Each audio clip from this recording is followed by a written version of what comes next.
तो हेलो दोस्तों, welcome to my YouTube channel. आज हम आपको सॉल्व करके दिखाएंगे फंडामेंटल ऑफ हॉर्टिकल्चर का जो 2017 का पेपर है, बीएससी एग्रीकल्चर और जो आपका एमबीए एग्री बिजनेस मैनेजमेंट होता है उसके फर्स्ट सेमेस्टर में जिसका भी कोर्स लगता है फंडामेंटल ऑफ हॉर्टिकल्चर। आइए दोस्तों सॉल्व करते हैं। 2017 का यह क्वेश्चन पेपर है। पहला क्वेश्चन, फल जिसमें अधिकतम विटामिन ए पाई जाती है, तो दोस्तों वो है मैंगो। मैंगो की बात करें, सबसे अधिक विटामिन ए पाई जाती है। और मैंगो अगर ऑप्शन में ना हो तो आपको पपीता लगाना है, और अगर वेजिटेबल में पूछे तो आपको वेजिटेबल में क्या लगाना है, गाजर लगाना है। सेकंड क्वेश्चन की बात करें, ओलेरीकल्चर, ओलेरीज की उत्पत्ति। तो दोस्तों ओलेरीकल्चर, जितने भी आपके कल्चर वाले शब्द हैं वो सारे आपके लैटिन के अंतर्गत आते हैं। किसके अंतर्गत आते हैं? लैटिन। तो इसका सेकंड ऑप्शन हो जाएगा, सेकंड वाले क्वेश्चन का, लैटिन भाषा का। क्वेश्चन नंबर थर्ड, फल उत्पादन के संदर्भ में विश्व में भारत का स्थान है। तो दोस्तों देखिए, फल और सब्जी उत्पादन में भारत का विश्व में दूसरा स्थान है, और अगर बात करें चाइना का प्रथम स्थान है फल और सब्जी उत्पादन में। इसके बाद फोर्थ क्वेश्चन है, कौन सा एक बीजपत्री फल है? तो दोस्तों देखिए, अगर बोटेनिकल क्लासिफिकेशन वानस्पतिक वर्गीकरण के अनुसार कहें तो एक बीजपत्री द्विबीजपत्री में फलों और सब्जियों को बांटा गया है। और फलों की बात करें तो एक बीजपत्री फल, द्विबीजपत्री फल, ये बोटेनिकल क्लासिफिकेशन है। और सब्जी में कहें तो एक बीजपत्री सब्जी, द्विबीजपत्री। तो अगर इसमें बात करें तो चार फल आपके एक बीजपत्री होते हैं। एक तो केला जिसकी फैमिली होती है म्यूजेसी, उसके अलावा खजूर इसकी फैमिली होती है पाल्मी या एरिकेसी। खजूर के अंदर ही जो आता है फैमिली में वो आता है आपका नारियल, और उसी में जो आती है आपकी वो आता है एरिका नट जिसे बोलते हैं सुपारी। उसके बाद थर्ड अगर हम बात करें तो आपका अनानास आपका पाइनएप्पल जिसकी फैमिली है ब्रोमीलिएसी। तो दोस्तों अगर कहीं भी आपसे एक बीजपत्री या द्विबीजपत्री फलों की बात पूछी जाए तो उसमें आपको पाइनएप्पल, अनानास, केला, नारियल, खजूर और सुपारी को छोड़कर जितने भी फल हैं वो द्विबीजपत्री हैं। तो ऑप्शन के हिसाब से हमारा आंसर हो जाएगा 4। चौथे का आंसर 4, केला जो है एक बीजपत्री है। अगला अगर हम बात करें, स्फैग्नम घास बहुत उपयोगी है। तो दोस्तों जो स्फैग्नम घास होती है इसका जो प्रवर्धन हम करते हैं वो करते हैं हम लेयरिंग के द्वारा। किसके द्वारा करते हैं? लेयरिंग के द्वारा। तो ऑप्शन नंबर ए हो जाएगा। क्वेश्चन नंबर 6, बीजों में अंकुरण के लिए किस हार्मोन का प्रयोग किया जाता है? दोस्तों बीजों में अगर अंकुरण के लिए बात करें तो जिब्रेलिक एसिड का हम प्रयोग करते हैं। किसका करते हैं? जिब्रेलिक एसिड, जिसे GA3 बोला जाता है। क्वेश्चन नंबर 7 की अगर हम बात करें, शहर के निकट रोपण की कौन सी विधि उपयुक्त है? दोस्तों ये पूछना चाह रहा है 7th क्वेश्चन में कि अगर शहरों के निकट हमें क्या लगाना है, फलों का बगीचा लगाना है, तो किस विधि द्वारा हमें फलों का बगीचा लगाना चाहिए? दोस्तों हमें लगाना चाहिए हेक्सागोनल विधि के द्वारा, जिसे षटभुजाकार विधि बोलते हैं। उसके बाद क्वेश्चन नंबर 8, नोचिंग विधि है। तो दोस्तों नोचिंग की अगर बात करें तो नोचिंग जो होता है वह प्रूनिंग का एक पार्ट होता है। किसका होता है? प्रूनिंग का। ठीक है, तो इसके अनुसार आपका चौथा इसमें आंसर हो जाएगा। क्वेश्चन नंबर 9, आम में कौन सा मुख्य पोलिनेशन एजेंट का काम करता है? तो आम में जो परागकणों को एक पौधे से दूसरी पौधे पर, एक शाखा से दूसरी शाखा पर ले जाने का काम करती है वो करती है दोस्तों हाउस फ्लाई। उसके बाद क्वेश्चन नंबर 10 की बात करें, पोलिनाइजर वैरायटी आर कॉमन।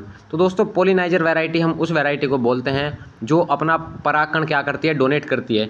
तो ये वैरायटी जो मुख्य रूप से प्रयोग की जाती हैं वो लोकार्ट में प्रयोग की जाती हैं। लोकार्ट जो आपका एक फल है वो सिट्रस फैमिली का होता है, वो ठंडे क्षेत्रों में आपके अधिकांश देखने को मिलता है। संतरे से बड़ा साइज इसका होता है। उसके बाद फिल इन द ब्लैंक्स। तो क्वेश्चन नंबर पहला, fill in the blanks, cleistogamy किस परागण में मतदार है? तो दोस्तों देखिए, ये क्लिस्टोगैमी होता है, इसमें एक कंडीशन ऐसी होती है जिसमें फूल अपना जीवन भर खुलता ही नहीं है, ओपन ही नहीं होता, और ये किसी भी पौधे में स्वपरागण को प्रेरित करती है। तो इसमें आएगा आपका स्वपरागण। दूसरा, भिन्न काल परिपक्वता परागण हेतु जिम्मेदार है। दोस्तों देखिए, सेकंड क्वेश्चन जो है आपका भिन्न काल परिपक्वता, जिसे डाइकोगैमी बोलते हैं, ये 2 प्रकार की होती है। इसमें अगर एक होता है आपका प्रोटेंड्री, एक होता है प्रोटोगाइनी। तो प्रोटेंड्री जो होता है उसमें अगर आपका कोई भी फ्लावर है उसमें 2 तरीके के ऑर्गन्स होते हैं, मेल ऑर्गन्स, फीमेल ऑर्गन्स। अगर किसी भी फ्लावर का मेल ऑर्गन्स पहले मैच्योर हो रहा है और फीमेल ऑर्गन्स बाद में मैच्योर हो रहा है, तो जिसमें मेल पहले मैच्योर होगा उसे प्रोटेंड्री कंडीशन कहेंगे, और जिसमें फीमेल ऑर्गन्स पहले मैच्योर होगा उसे प्रोटोगाइनी कहेंगे। ठीक है, तो इसमें जो आपका दूसरा ऑप्शन है वो आपका क्या हो जाएगा? Protandry and protogyny.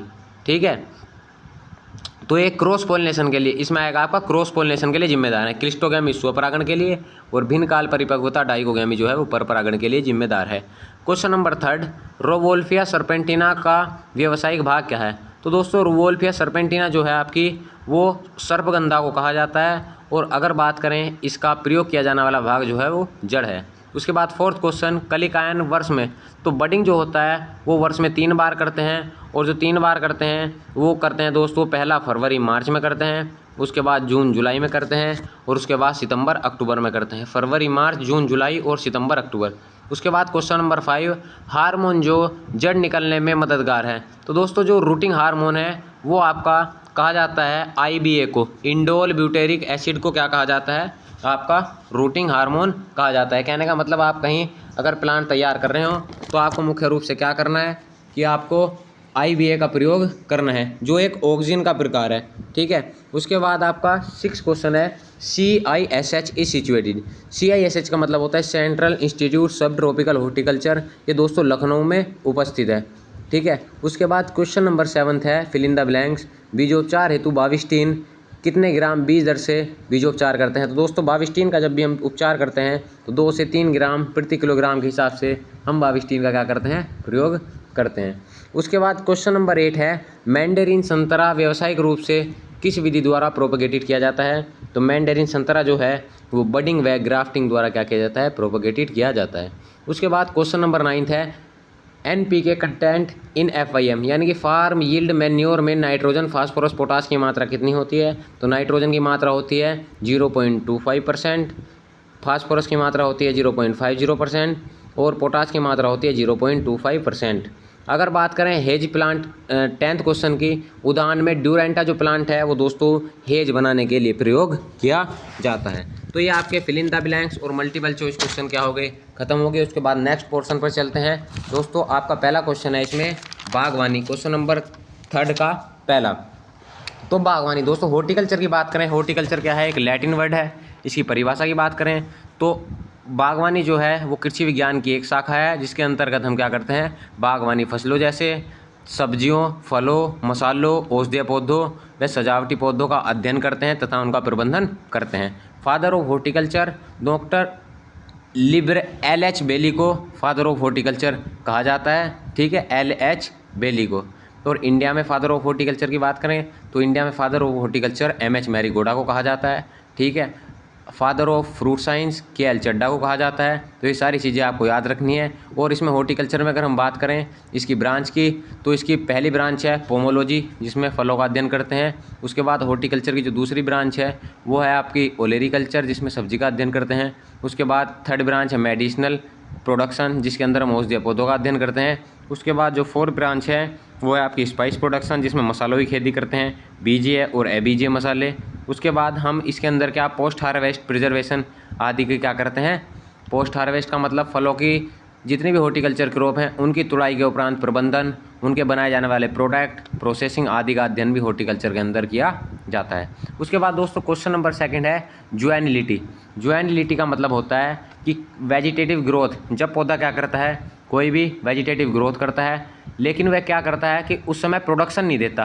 तो ज्वाइनिलिटी का मतलब होता है जब भी कोई पौधा क्या करता है, वेजिटेटिव ग्रोथ करता है, वानस्पतिक वृद्धि करता है, लेकिन उस समय वो प्रोडक्शन नहीं देता और फल फूल आने की उसके अंदर क्षमता नहीं होती, केवल उसके अंदर क्या होती है, वेजिटेटिव ग्रोथ होती है, ज्वाइनिलिटी। तो इसे हम क्या बोल सकते हैं, जवान अवस्था भी बोल सकते हैं किसकी, प्लांट की। उसके बाद 3rd क्वेश्चन की बात करें सॉइल स्टरलाइजेशन। दोस्तों सॉइल स्टरलाइजेशन की बात करें कि सॉइल में जितने भी उपस्थित हानिकारक सूक्ष्म जीव होते हैं जो मिट्टी को क्या पहुंचाते हैं, हानि पहुंचाते हैं, उनको क्या कर देना, नष्ट कर देना। किसके द्वारा, सोलर हीट के द्वारा क्या कर देना, नष्ट कर देना या उन्हें निष्क्रिय कर देना, जिससे कि हमारी सॉइल की हेल्थ को ख़राब ना कर सकें। ये सॉइल स्टरलाइजेशन कहलाता है। उसके बाद 4th क्वेश्चन है हमारा पौध हार्मोन, या जिसे क्या कहा जाता है, फाइटो हार्मोन कहा जाता है। तो पौधों में बनने वाले रासायनिक यौगिक जिन्हें क्या कहा जाता है। देखिए दोस्तों पौधों की ब्रांच में, शाखाओं में कुछ ऐसे रसायन बनते हैं जो पौधे की वृद्धि विकास को पूरी तरीके से प्रभावित करते हैं और केवल उसकी सूक्ष्म मात्रा पौधों पर बड़ा प्रभाव दिखाती है। तो उसे क्या कहा जाता है, फाइटो हार्मोन कहा जाता है। तो फाइटो हार्मोन जो पौधे के किसी भाग में सूक्ष्म मात्रा में उत्पन्न होते हैं और बड़ी मात्रा में पौधों को क्या पहुँचाते हैं, प्रभाव अपना दिखाते हैं, तो ये क्या कहा जाता है, फाइटो हार्मोन कहा जाता है। ये क्या करते हैं, पौधे में वृद्धि, अंकुरन, फल फूल, पत्ती का झड़ना आदि को क्या करते हैं, कंट्रोल करते हैं। उसके बाद दोस्तों बात करें रूट स्टॉक की। जब भी हम क्या करते हैं वेजिटेटिव वानस्पतिक प्रवर्धन करते हैं अधिकांश फल वृक्षों में, तो उसमें जो जड़ वाला पोर्शन होता है वो पौधों को अच्छा न्यूट्रेंट मजबूती प्रदान करने के लिए काम में आता है। तो दोस्तों जो नीचे वाला पोर्शन होता है वो रूट स्टॉक कहलाता है, और रूट स्टॉक के ऊपर जो भी प्लांटेशन हम करते हैं या जो भी शाखा लगाते हैं उसे क्या शयन कहा जाता है। उसके बाद दोस्तों हम बात करें फोर्थ क्वेश्चन की अंतर की, तो दोस्तों क्वेश्चन नंबर 4 जो है इसमें पहला आपका है सुषुप्तावस्था और रेस्ट पीरियड। तो दोस्तों देखिए पौधों में सुषुप्तावस्था क्या होती है कि बीज अंकुर या बाहरी रूप से सक्रिय नहीं होता। इसमें क्या नहीं होता, बीज अंकुरित नहीं होता और बाहरी रूप से डोरमेंसी का मतलब होता है कि सारी अनुकूल कंडीशन होने के बाद भी पौधा का बीज जो होता है वो अंकुरित नहीं होता। लेकिन अगर हम बात करें रेस्ट पीरियड की, तो रेस्ट पीरियड क्या होता है, पौधे का एक विशेष समय होता है कि इस समय पर ये प्लांट आपका रेस्टिंग कंडीशन में रहेगा, आराम की कंडीशन में रहेगा। यह एक प्राकृतिक कंडीशन है। जबकि डोरमेंसी क्या होती है, डोरमेंसी दोस्तों एक प्राकृतिक कंडीशन नहीं है, ये सीड के बाहर भी अनेक कारणों से उत्पन्न हो सकती है और सीड के अंदर भी अनेक कारणों से उत्पन्न हो सकती है। जबकि जो रेस्ट पीरियड है वो केवल प्राकृतिक रूप से ही वृद्धि विकास को क्या करता है, प्रभावित करता है। अगर बात करें डोरमेंसी की, ये आंतरिक और बाह्य कारणों से उत्पन्न हो सकती है। लेकिन अगर बात करें रेस्ट पीरियड की, तो ये मौसम या बेमौसम के कारण भी उत्पन्न हो सकती है। अगर डोरमेंसी की बात करें तो यह जो होती है बीज और कंदों दोनों में हो सकती है। लेकिन अगर रेस्ट पीरियड की बात करें तो स्वाभाविक रूप से कुछ समय बाद पौधा फिर क्या हो जाता है, एक्टिव हो जाता है। यह कुछ समय के लिए होती है। लेकिन डोरमेंसी में क्या होता है दोस्तों, डोरमेंसी को तोड़ने के लिए हमें स्कारिफिकेशन या स्ट्राटिफिकेशन जैसी प्रक्रियाओं को पूरा करना होता है। उसके बाद दोस्तों नेक्स्ट क्वेश्चन क्या है, ऑर्चर्ड और गार्डन। तो ऑर्चर्ड और गार्डन में दोस्तों अंतर क्या है, कि अगर हम फल वृक्षों का क्या लगा रहे हैं, बगीचा लगा रहे हैं कॉमर्शियली पर्पज़ से, आर्थिक उद्देश्य से फलों का अगर हम बगीचा लगा रहे हैं तो वो ऑर्चर्ड कहलाता है। लेकिन घर में हम क्या कर रहे हैं, सौंदर्य के लिए, गार्डन बनाने के लिए फूल सब्जियां आदि जो लगाते हैं वो क्या कहलाती हैं, वो गार्डन कहलाती हैं। तो ऑर्चर्ड दोस्तों कॉमर्शियली पर्पज़ से लगाते हैं फलों के वृक्ष, और गार्डन में क्या होते हैं, अपने घर के सौंदर्य के लिए हम इसमें लगाते हैं। अगर ऑर्चर्ड की बात करें तो ये अनेक इसके मेथड हैं लगाने के, जैसे आयताकार विधि, वर्गाकार विधि, त्रिकोण विधि, हेक्सागोनल विधि, फिलर सिस्टम, कंटूर सिस्टम। जबकि दोस्तों गार्डन जो होता है, गार्डन कई प्रकार के होते हैं। जैसे किचन गार्डन होता है, वो अपने घर की पूर्ति के लिए लगाया जाता है। वर्टिकल गार्डन होता है, वर्टिकल गार्डन हम कैसा लगाते हैं, जहाँ पे जगह कम होती है वहाँ वी शेप में हम क्या करते हैं, ऊपर दोस्तों लगातार पौधों की पौधों की लगातार ऊपर नीचे पौधे लगाते चले जाते हैं। उसके बाद अगर हम बात करें दोस्तों रूफ गार्डन की, तो छतों पर क्या बना सकते हैं, रूफ गार्डन भी बना सकते हैं। लेकिन अगर वहीं हम बात करें किसकी, ऑर्चर्ड की, ऑर्चर्ड के लिए दोस्तों एक प्रॉपर और अच्छा स्थान का चुनाव किया जाता है जो रोग रहित हो और जिसमें जल भराव की समस्या ना हो, उसकी सोइल टेस्टिंग की जाती है, सारी कंडीशन आती हैं। उसके बाद दोस्तों नेक्स्ट बात करें क्वेश्चन नंबर 5 में उर्वरक। तो दोस्तों उर्वरक क्या होता है, ये ऐसे रसायन होते हैं, ऐसे पदार्थ होते हैं जिनमें पोषक तत्व तो कम होते हैं, नंबर ऑफ पोषक तत्व तो कम होते हैं, लेकिन वो अधिक मात्रा में होते हैं, उनकी परसेंटेज मात्रा अधिक होती है। तो वे पदार्थ जिनमें पोषक तत्वों की संख्या तो कम होती है लेकिन उनकी प्रतिशत मात्रा अधिक होती है और पोषक मान जल्दी रिलीज कर देते हैं, तो वे क्या कहलाते हैं दोस्तों, उर्वरक कहलाते हैं। ठीक है, तो उर्वरक जैसे कि उर्वरकों को दोस्तों बहुत सारे तरीके हैं उर्वरकों को देने के। इनका उदाहरण अगर हम बात करें, यूरिया, DAP, NPK, ये सारे क्या हैं, उर्वरक हैं। इसमें नाइट्रोजन जनित उर्वरक, फास्फोरस जनित उर्वरक और पोटाश जनित उर्वरक आते हैं। नाइट्रोजन जनित में यूरिया और द्रवित नाइट्रोजन, फास्फोरस जनित में single super phosphate, double super phosphate, triple super phosphate. और अगर हम बात करें पोटाश में म्यूरेट ऑफ पोटाश और पोटेशियम क्लोराइड और पोटेशियम सल्फेट। उसके बाद दोस्तों अगर हम बात करें तो खाद उर्वरक देने के बहुत सारे तरीके हैं। जैसा कि पहला तरीका जो है वो है आपका बुआई के समय आप नालियों में दे सकते हो बीज के साथ। दूसरा, आप खड़ी फसल में क्या कर सकते हो, छिड़काव कर सकते हो, जिसे टॉप ड्रेसिंग बोलते हैं। उसके बाद आप क्या कर सकते हो, वृक्षों में स्प्रे कर सकते हो, जिसे फोलियर स्प्रे बोलते हैं। और अगला हम क्या कर सकते हैं कि सिंचाई के साथ ड्रिप मेथड में हम खाद उर्वरक को घोल कर दे सकते हैं, जिसको क्या फर्टिगेशन कहा जाता है। तो दोस्तों अगर उर्वरक की बात करें, इसके बहुत सारे दुष्प्रभाव भी हैं, क्योंकि हमारे भूमि पर जो सूक्ष्म जीव रहते हैं जो लाभदायक होते हैं, उन सभी को इसके कारण क्या हो जाती है, उनकी संख्या कम हो जाती है, जिससे हमारी भूमि की संरचना लगातार बदल रही है। और लाभ की बात करें तो कम समय में पौधों को क्या कर देते हैं, ये उर्वरक न्यूट्रेंट प्रदान कर देते हैं और हमारी उपज में लगातार जैविक की अपेक्षा वृद्धि कर देते हैं। तो उर्वरक का दोस्तों एक नुकसान ये भी है कि इससे क्वालिटी ख़राब हो जाती है लेकिन क्वांटिटी बढ़ जाती है। ठीक है, अब बात करते हैं ड्रिप इरीगेशन की। तो दोस्तों ड्रिप इरीगेशन की अगर बात करें तो 1930 में ड्रिप इरीगेशन की शुरुआत सबसे पहले कहाँ की गई थी? जर्मनी में की गई थी। उसके बाद अगर कॉमर्शियली रूप से बात करें तो 1959 में इजराइल के साइंटिस्ट थे सिमका और ब्लोस, इन्होंने क्या की थी? ड्रिप इरीगेशन की खोज की थी। 1965 में बात करें तो कॉमर्शियली रूप से पूरी दुनिया में जो पहचान बनाई थी वो नेटफ फिम्प कंपनी ने क्या किया था? पहचान बनाई थी। तो ड्रिप इरीगेशन स्टार्टिंग 1930 में कहाँ हुई थी? जर्मनी में हुई थी। 1959 में जो साइंटिफिक रूप से खोज हुई थी वो सिमका व ब्लोस नामक वैज्ञानिक ने की थी, लेकिन इसका कॉमर्शियल पूरी दुनिया में जो फैलाया था वो नेटा फिल्फ नामक कंपनी ने क्या किया था? फैलाया था। भारत में अगर बात करें तो ड्रिप इरीगेशन जो थी 1970 से 1980 के दशक में शुरू हुई थी और अधिकांश भारत में महाराष्ट्र, कर्नाटक, आंध्र प्रदेश, तमिलनाडु में प्रयोग हुई थी। दोस्तों ड्रिप इरीगेशन की बात करें, यह एक ऐसी पद्धति है जिसमें बूंद बूंद करके क्या दी जाती है? सिंचाई दी जाती है। इसकी विशेषता ये है कि 40 से 70% तक पानी की बचत हो जाती है, खरपतवार कम उगते हैं, फर्टिलाइजर के साथ पानी भी दे सकते हैं, क्वालिटी के साथ साथ क्वांटिटी भी बढ़ जाती है, सोइल का इरोजन नहीं होता और कोई भी लवणीय भूमि होती है तो वो क्या हो जाती है? कमी से दूर हो जाती है। उसके बाद दोस्तों आपके 6 नंबर पर आ जाते हैं पौधशाला क्या होती है। दोस्तों पौधशाला की अगर हम बात करें तो नर्सरी वह स्थान है जहाँ पर बीज व पौधे की रोपाई तैयार की जाती है ताकि बाद में उन्हें मुख्य खेत में क्या किया जा सके? ट्रांसफ़र किया जा सके।